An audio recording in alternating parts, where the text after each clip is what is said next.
Okay guys, magandang araw po sa lahat. Ang topic ko po ngayon is energy and cost consideration in parallel computing. So una is parallel computing.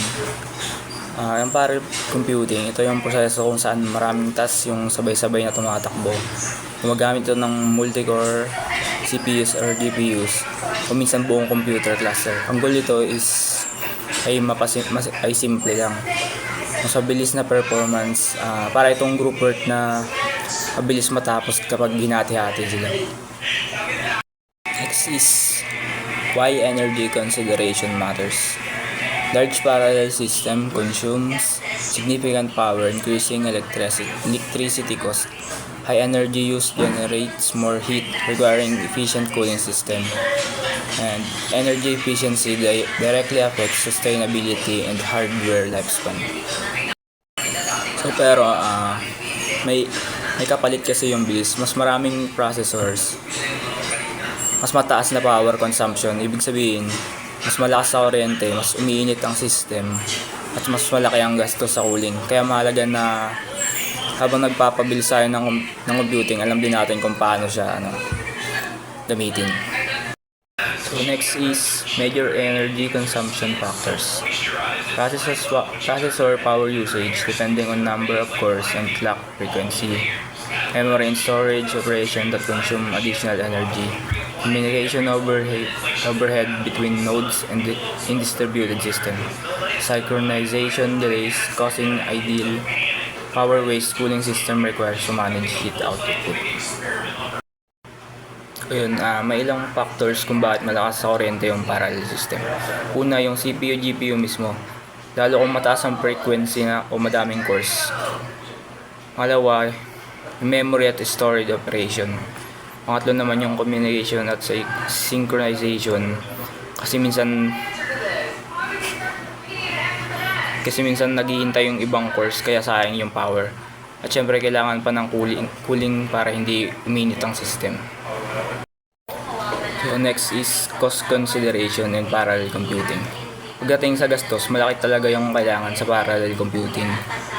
Mahal yung mga hardware tulad ng CPU, GPUs at networking equipment. Tapos may monthly cost pa na kuryente, maintenance, tsaka cooling. May gastos din sa software, lalo na kung may licensing fees. Kaya dapat pinag-iisipan talaga kung sulit yung pag-invest. Next is performance versus energy trade-off. High performance often requires higher power consumptions. DBS or dynamic voltage and frequency scaling adjusts CPU power based on workload. Energy-aware scheduling optimizes task distribution to reduce waste. Using efficient algorithms reduce unnecessary computations.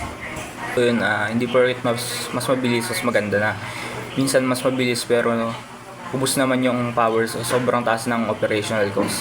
Kaya ginagamit ang DBS o dynamic voltage frequency scaling para automatic na binabagong yung lakas ng processor depende sa bigat ng trabaho. May tinatawag din tayong energy aware scheduling para hindi mag-aksaya ng power.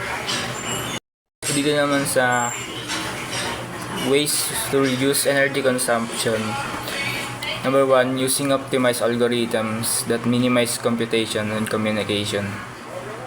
Applying DBS and power gating to disable idle components. Implementing efficient cooling system. Using energy profiling tools measures power usage in real time.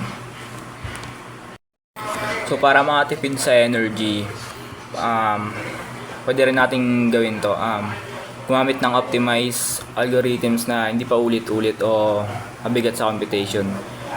Power gating, ito naman yung ino-off ang parts ng processor na hindi naman na ginagamit. Mas maayos na cooling system para hindi masira yung hardware. At monitoring tools para makita kung saan manggagaling yung mga matataas na energy usage. Next, dun naman tayo sa ways to reduce cost. Bukod sa energy, pwede rin mabawasan yung gastos. Gaya ng gumamit ng cloud-based na system para kaysa bumili ng sariling hardware. Gumamit ng open source software para sa license fees. Kasi optimize yung code para mas mababa ang processing time, para mas mababa lang yung gastos. Tsaka mas okay din na mag-regular maintenance para maiwasan yung damage at dagdag gastos din. So, sa conclusion, so sa kabuuan nung topic na energy and cost consideration for in parallel computing. Nakapalakas ng parallel computing pagdating sa performance, pero may kapalit to na energy tsaka yung cost niya. Kaya kailangan na tamang optimization para sulit at ang bilis at hindi masakit sa budget. Ang dapat yung maging goal mo is yung balance, mabilis na computation, mababang kuryente, tsaka mas murang operation.